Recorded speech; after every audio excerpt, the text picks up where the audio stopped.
hey guys নমস্কাৰ আজি আকৌ আহিছোঁ এটা বেলেগ ভিডিঅ' লৈ দেই তো প্ৰথমতে মচাই লওক মোৰ হেয়াৰ কাটটো কেনেকুৱা লাগিছে সেইটো মোক জনাব আৰু যদি ভাল লাগিছে তেনেহ'লে এই ভিডিঅ'টি কিন্তু একদমেই স্কিপ নকৰিব বিশেষকৈ মহিলাসকলে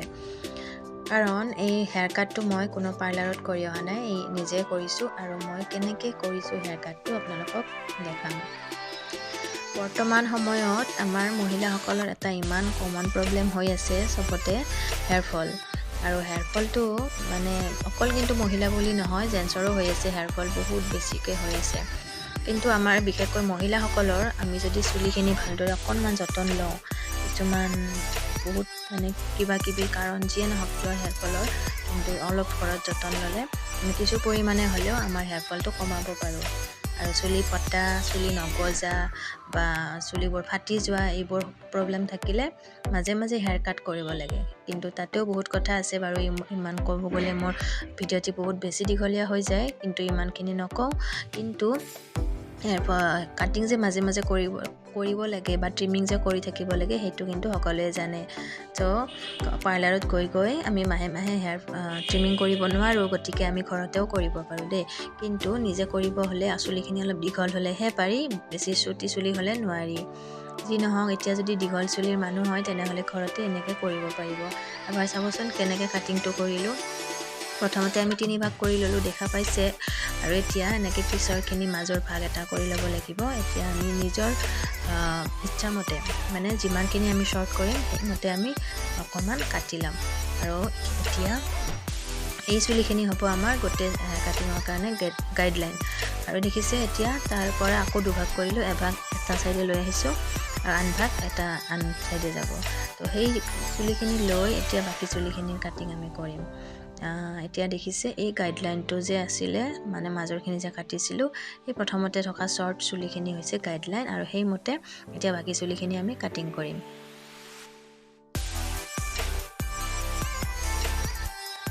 এতিয়া কোনো চিন্তা নোহোৱাকৈ আমি বাকী চুলিখিনিও কাটি দিলোঁ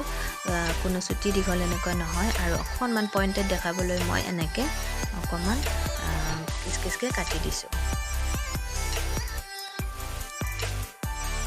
আৰু এতিয়া আন ভাগটো আমি আন চাইডে ল'ম গাইডলাইন হিচাপে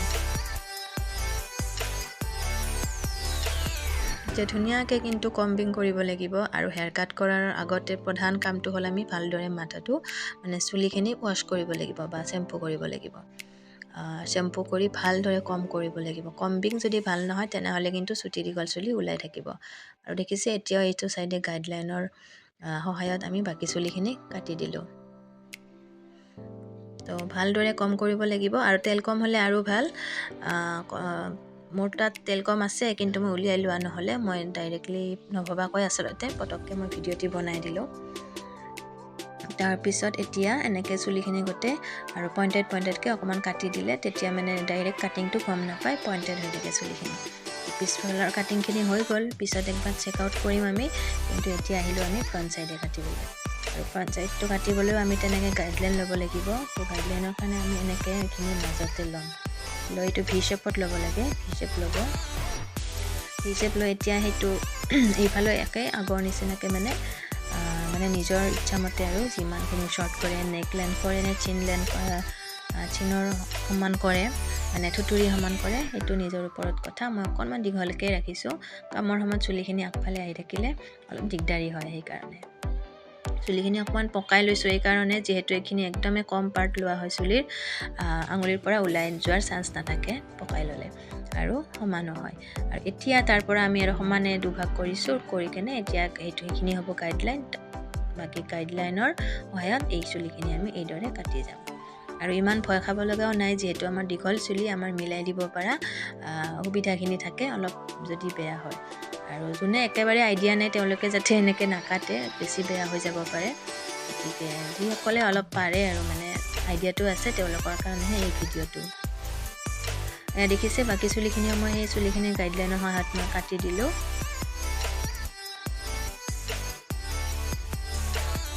এতিয়া এটা চাইড হৈ গ'ল আৰু এইবাৰ কাটিম আমি আনটো চাইড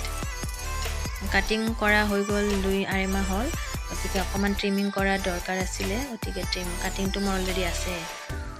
এতিয়া মই জাষ্ট ট্ৰিম কৰিছোঁ এতিয়া এইটো সাইডো হেনেকে একে হিচাপত কাটিম আৰু যদি আপোনাৰ মোৰ ওৱান লেন্থত আছে চুলিখিনি মানে মোৰ ষ্টেপ দিয়া নাই খালি ফ্ৰন্ট সাইডটো অকমান লেয়াৰ আছে আৰু যদি কিছুমান একদম ষ্টেপ কাট হয় তেতিয়া হলে নিজে ট্ৰাই নকৰাই ভাল কাৰণ ষ্টেপ কাটত অকমান দিগদাৰি হয় যদি এতে শৰ্ট হয় চুলি এতিয়া হৈ গ'ল দুটা সাইড আৰু আমি একদম একেবাৰে গোটে চুলিখিনি একবাৰ চেক আউট কৰি লম পিছত কেনেকুৱা লাগিছে কবচোন এতিয়া মাজৰ এই চুলিখিনিটো আমাৰ উলাই থাকে ন গতিকে এই চুলিখিনি অকনমান ভাল দেখাবৰ কাৰণে যাতে কাটিংটো একদম গম নাপায় মানে একদম তেতিয়া সেই কাৰণে আমি এবাৰ 80 ডিগ্ৰী এবাৰ এবাৰ 90 ডিগ্ৰী আৰু এবাৰ 180 ডিগ্ৰীত আমি এনেকে কাটি কেনে মিলাম যাতে আমাৰ দুইফালে আমি নলংকিয় চুলিখিনি অল সাইড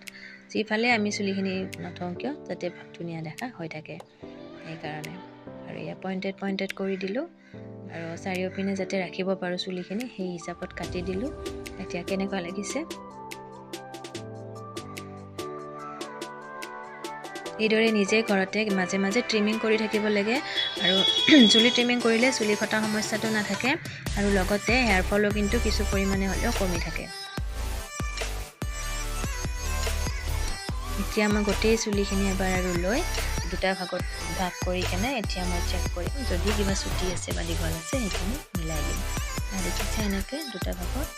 আৰু যদি এনেকুৱা ধৰণৰ কিছুমান হেয়াৰ বা স্কিনৰ টিপছ লাগে তেনেহলে কমেন্ট কৰিব মই ভিডিও আকাৰে আপোনালোকৰ ওচৰলৈ লৈ আহিম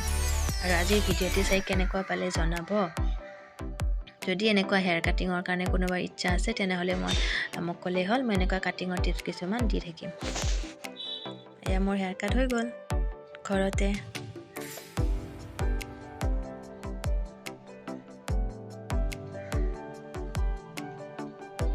কেনেকুৱা লাগিছে বাৰু হেয়াৰ কাটটো আৰু এবাৰ বান্ধি দেখাই দিছো বান্ধিলে কেনেকুৱা দেখা হ'ব